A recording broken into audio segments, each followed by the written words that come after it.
so you can see what's going on. Welcome back to What's Going On with Earl Ingram. It is always a privilege and an honor to have my very special guest and good friend and longtime contributor to What's Going On with Earl Ingram, the one and only Dr. Robert Craig, Executive Director of Citizen Action.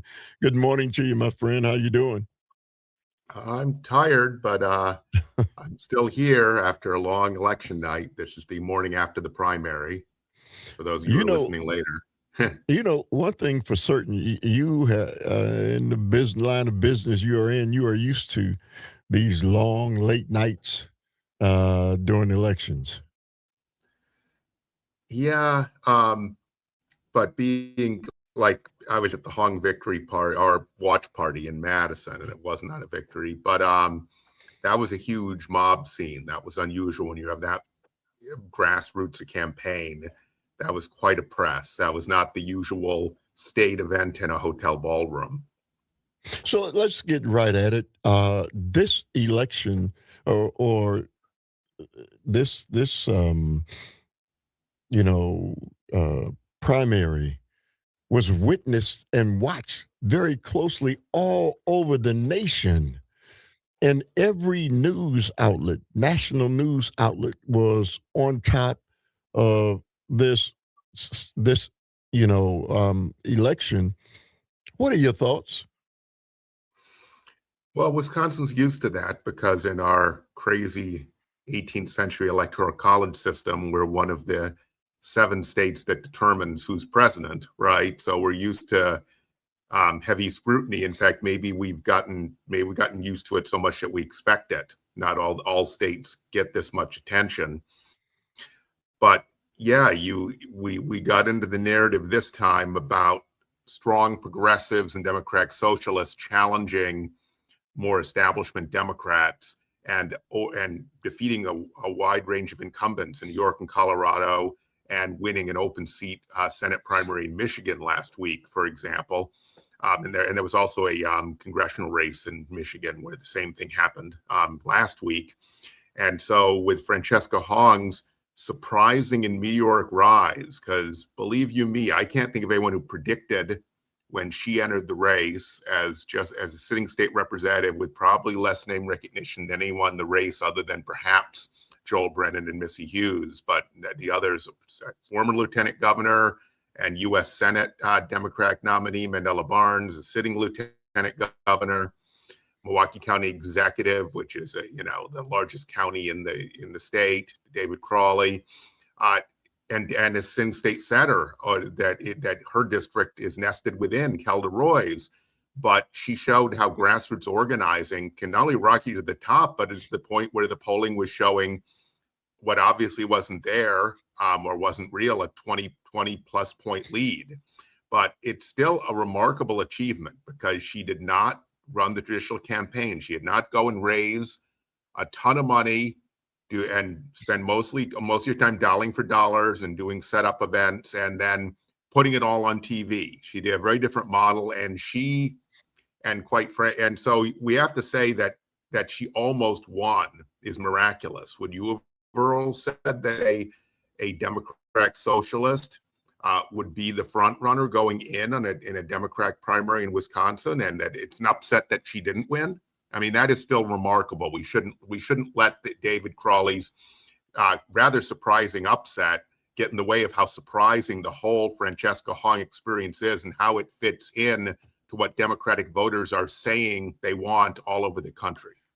You know, Dr. Craig, even with this outcome, the fact that there is this panic in this nation about socialists, democratic socialists, and people seem to be panic-stricken by that. And when you talk about socialists and socialism and the definition of it and what it means, I don't think people really understand the definition of socialism and what it means to the average everyday person who's left behind in this nation, right? Socialism basically means we're not going to allow you to just take control over the average person, and the average person has an opportunity to be included in what's happening in your in the society. What's wrong with that, Dr. Craig? I don't see where that's. I think they've defined what that is and terrified many American average everyday people who don't know that it's sometimes in our interests as average everyday people that there's somebody who's looking out for us. Well, it's very contested ground, and rarely in politics in any country does what actual political philosophy, as studied by academics and people who write deeply on this, is versus what it becomes has represented politically, right? And I think it cut both ways for a lot of people, and it trends younger, but a lot of people who are not, in their 20s. Democratic socialism came to mean in this election, for those who were not deep philosophical democratic socialists, simply that you were for upending the current system, that you would fight harder and that you would make sure we got things done. And I think there was a range of how deep that democratic socialism was, understanding its principles. But you're absolutely right. In principle, democratic socialism is Social Security, Medicare, which Ronald Reagan warned would lead to totalitarianism if we had Medicare. It was the first step on the slippery slope towards totalitarianism. Universal free public education, first K through 8, then K-12, which our country invented in the 19th century. That is socialistic, okay? And really, all we're talking about here, because everyone, even Republicans, think there's a role for government, right? It's not, you don't just have a complete private industry free-for-all, right? That there are certain things that the government has to do.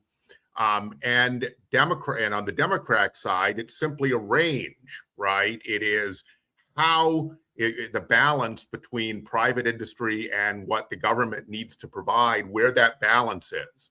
So it's the difference between Obamacare, which is regulated private insurance that you have a right to sign up to and get subsidies for, versus Medicare for all, where the coverage is just public coverage, right? That's the range, but no one's saying just leave it to industry and everything will be fine, even Republicans. So it certainly seems clear, Earl, when we've had a massive redistribution of wealth the last 50 years, and we have a situation where 3/4 of the American public is worried about affording the basics, and a third of Wisconsinites and near over 6% of African Americans in Wisconsin do not make enough money to afford the basics. It's called a survival wage, right? Because we have monopoly pricing, because we've, over the last 50 years, stopped doing antitrust and allowed these massive monopolies to develop that then set the price. And we've allowed them to suppress wages. And we've allowed them to rig the tax code so that the wealthy people are getting most of the economic gain already, get even more. We don't redistribute back through the tax code, through a progressive income tax. And so we've reached a breaking point where people are demanding that we need to afford the basics. And you hear commentators last night on CNN, MS Now, right, or even the New York Times, talking about the importance of affordability message. Actually, affordability message without affordability action people can tangibly feel is going to further delegitimize and undermine democracy. And that's why anyone who wins under these conditions, and it's David Crawley who will be the standard bearer, he needs to think long and hard that he needs more than good messaging. He needs good policy. To do that, he has to take control away from these monopolies that are controlling the price of healthcare, the price of energy, the price of food, you name it. And also, he needs to raise the minimum wage to $20, which, to his credit, he does support, but he has to fight for that and get it through, right? And so otherwise, we get this same cycle, and some people turn towards false prophets, that is MAGA folks, who blame someone else, who blame marginal people, who say it's immigrants' fault, who say it's apparently trans teenagers' fault, that all of this is happening, or Black and brown folks in the big cities like Milwaukee. And Milwaukee is now going to be, this is going to be very interesting, because the whole troubles of Milwaukee County government and its underfunding are now going to be put on David Crawley's doorstep by Republican dark money. You watch, and they will racialize it. Dr. Craig, all I can continue to go back to is the media in the face of all of this. And so instead of addressing the real issues that everyday people are dealing with, they started asking questions about, well, did you say that Thanksgiving should be done away with? So why is these scare tactics? Well, she's going to do away with Thanksgiving. Well, she can't do away with Thanksgiving. And I'm watching even national news talking about Thanksgiving. Well, did you say that Thanksgiving should be done away with? In the face of all the things that people are dealing with in this nation, the fact that the media wants to focus on things that I think are irrelevant. So if she did say, and really to be quite frank with you, some of the things she said about Thanksgiving and were just true. But to make that the number one issue in a race when people are struggling the way they are in this society, Dr. Craig, I shake my head sometimes when I'm hearing, even on national news outlets, the foolishness that and the things that they're talking about that don't matter a hill of beans to people who are struggling every day to survive. Look, even the traditional media in this attention age, social media age, it wants clickbait. So they don't do the hard work of the serious digging in stories. And so you're right, it distorts things. I tell you, in the social media age, and we're well into it now, a lot of people have said a lot of stuff on social media. It's a place where people vent, right? And something bad happens and they make statements, right? Off the cuff. They're not thinking, they're not poll testing it, not thinking. Francesca Hong wrote many of these things when she was running a restaurant, right? And a food service worker. And as many people do, we're saying they're all disqualified now because they said stuff that that could be made fodder of. Can we seriously talk about what she is running on and what her actual record was in the state assembly, right? Because she has a very serious record of significant bills that she authored or co-authored. We worked on a number of them with her at Citizen Action of Wisconsin, the organization I lead. And the media doesn't do that, and they overdo polling too, because polling's easy, right? And the polling is getting harder and harder. It's very clear. We had a 12-point error rate in Michigan. It was even greater here in Wisconsin because we had a poll that came out Thursday. So, but here's the problem with polling. They have to predict what they think a representative sample is of the actual electorate that will be voting. And if they're off on that, or they can't get responses from a whole sample, then they create distorted numbers. But this is what the media covers. Here's the problem we have right now. People did know, because of the campaign she ran, that Francesca Hong is the only candidate that wants to pause the data centers, and they're wildly unpopular. And it's an issue beyond the data centers. The data centers are an issue because of people's fears about AI being dangerous, taking away people's jobs, concerns that this massive energy use will raise energy prices. It will. That it will massively increase pollution. It will. That it will, if we do it the way we energies and big tech wants to do it, blow a hole in the climate crisis where it looks like we're on track for the warmest year in recorded record in 2026, and record wildfires and getting worse, all of that. And so there's a real revulsion. And then there's just the specter of big tech coming in to your community, negotiate a deal and putting this giant thing there without your approval, right? So it's come to reflect the corruption of our system and the lack of democracy. And so that's partly what got Francesca Hong to the top. But I'm telling you, because of media coverage and because of the way this election goes, precious few voters even know what David Crowley's major policy positions are. I mean, they know some talking points. He's for good things, right? He's for apple pie and baseball and Chevrolet, if you know what I mean, the issue equivalent of that. But that was not really discussed. The policy nuances between them were not really discussed, right? And now, and what this became is, it became a referendum on electability partly because we think $3 million in dark money was spent. And Earl, that is probably money from big tech and fossil fuel utilities. We may never be able to prove that, right? They expect something in return. They didn't want Francesca Hong holding up the data centers. And then she isn't saying they have to be banned permanently, but her standards were serious and real. And I don't think they want to meet them, Earl. They want to do this on the cheap, right, as much as possible and put the cost on to us. That's what they do. And so we're in a situation now, and here's well, I get to on electability, Earl, that's very important.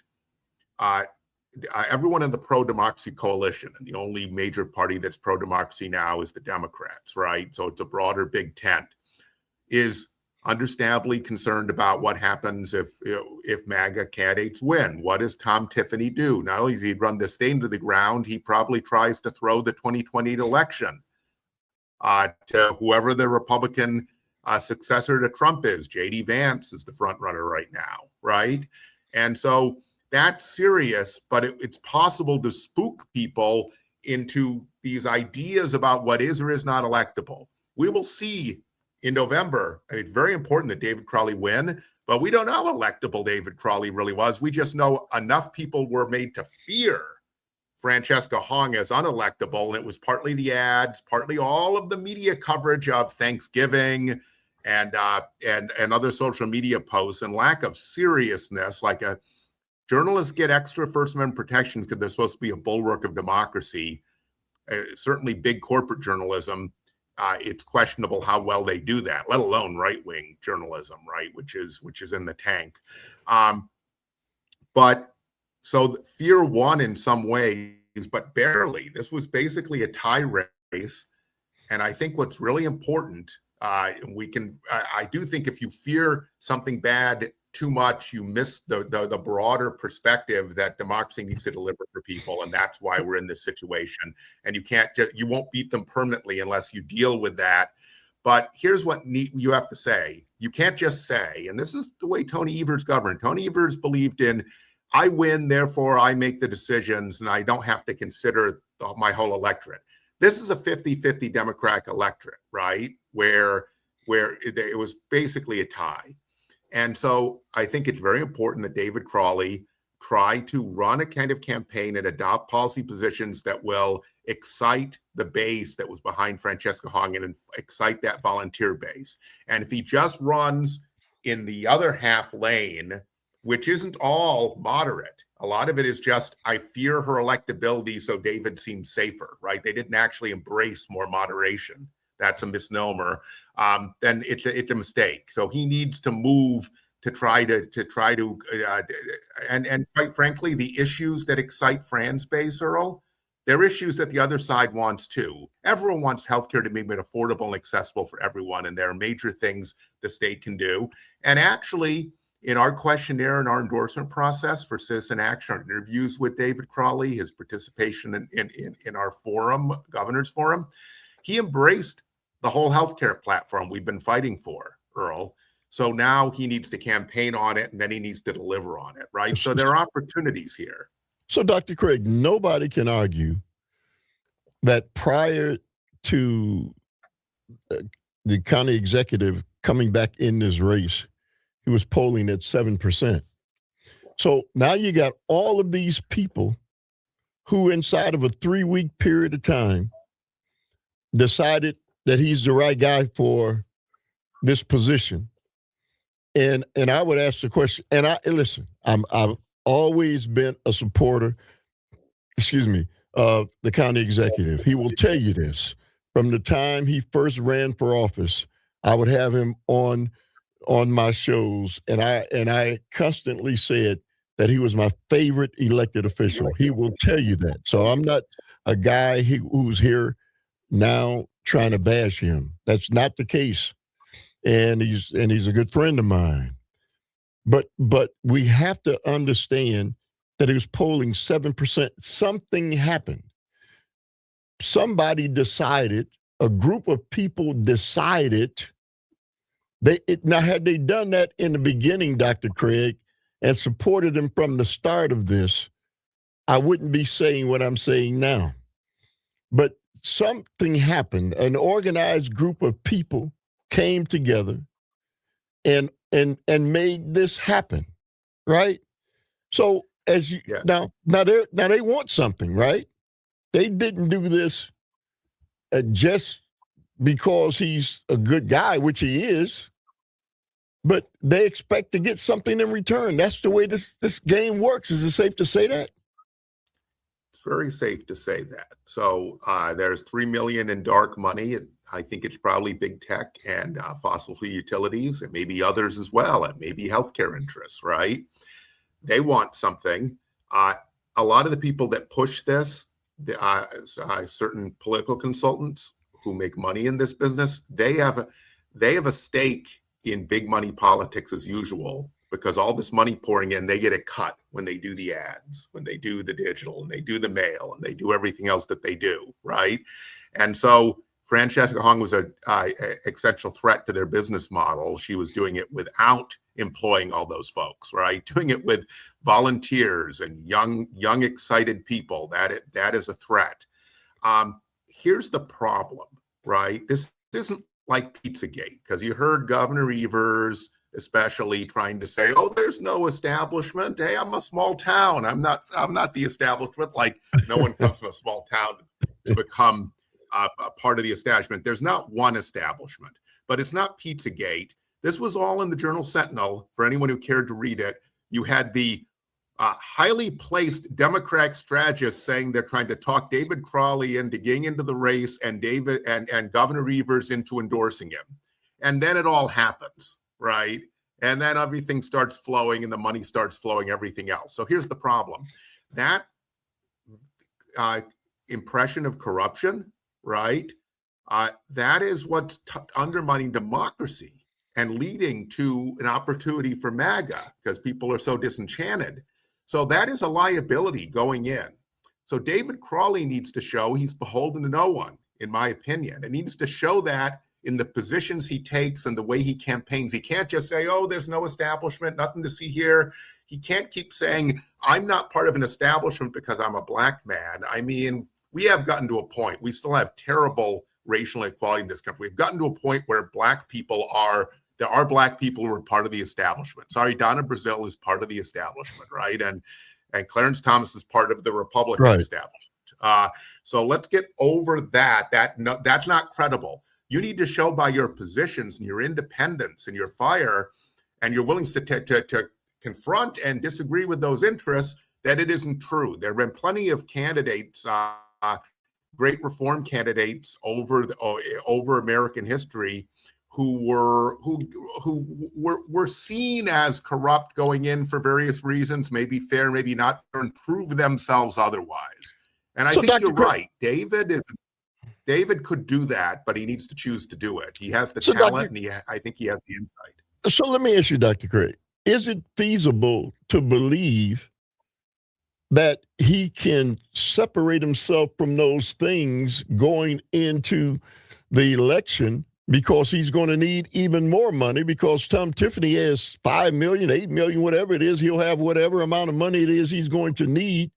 And David Crowley is going to need even more money in order to win this gubernatorial race from the same people that we're talking about. Is it plausible to believe that he can separate himself from that as we move towards the election? I think he must. And I think now that he's the nominee and there's an existential threat to democracy of having Tom Tiffany in the governor's office in the battleground state, not to mention the damage he will do here to our public school system, the healthcare, and everything else. Right. That the Democratic major donors and establishment have to back him, and they better back him. But he's going to get attacked as in hock to big tech in the data centers by Tom Tiffany, which is ridiculous. We know Tom Tiffany will do nothing. Who back that? But people voted for Trump. They can take on the big interest and drain the swamp. I love the drain the swamp, because we need wetlands. We're not supposed to be draining them anymore, but no one explained that. And so I think he absolutely must. And I think he needs to demonstrate to the other half of the Democratic electorate. He needs to inspire some of those Francesca Hong volunteers. He certainly needs them to vote and not become disenchanted, not think the establishment took it away from us. We worked our tail off. Francesca Hong, my God, I mean, she needs a 2-year vacation. She worked so hard, but all those volunteers worked incredibly hard. They're demoralized.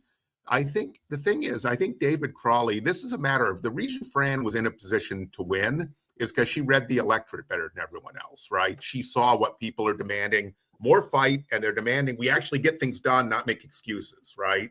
And so David is a very talented retail politician. I think David is I can't name anyone better. That is to say, when he's talking to people, he's meeting them in public, he is really good. Very really, charming really, guy. really Very good. charming guy. Yeah, and right. he's a good public speaker. And a very bright man, very capable. I think he needs to read the moment. And to read the moment, he needs to read the electorate, and he needs to be himself, but he needs to adopt a lot of what Francesca Hong did, take steps in that direction in order to unify and energize the party, because boy, the MAGA people are going to energize their people, and the peasants with pitchforks are coming out for Tom Tiffany. So last thing, Dr. Craig, do you think that because of what's at stake in this election, that happens, that they have to marshal the forces, which is what has to happen? Do you think that there's a chance that this won't happen? I don't. I think the forces and the money will be mobilized. What I don't know is will half the Democratic base be demoralized because they think that corruption took place and the establishment wins and he isn't going to do anything. He has to prove that isn't true. I think he has the talent to do it. He has to see what the situation calls for. I do think you don't have to be a democratic socialist to be serious about being a fighter and serious about making democracy work and serious about not letting the corporate monopolies dominate the capital as they have for years. You can't make healthcare affordable if you won't take them on. You can't make energy affordable if you won't take them on. And David needs to see that. So the politics he came up in many ways is different than the politics now. And the measure of a candidate, a politician, a leader in many ways is, are they able to meet the moment by seeing what it is? He has the talent. The question is, will he have the insight and vision? That I can't say. Only he knows that for sure. That's a question about in his heart. Will he do this, or will he run a playbook like Governor Evers' playbook is completely outdated? It's like running the single T offense in football, which is an old offense from the 1940s and 50s, folks, if you're not a football fan. Dr. Craig, I wish I had more time, but we'll reconnect. Got a lot more to talk about. It's great to see you again. Always great to have conversation and dialogue with you. Always a pleasure to talk to you, Earl. Thanks for everything you do and for your voice. All right, thank you. The one and only Dr. Robert Craig. That's a wrap for what's going on with Earl Ingram. See you next time.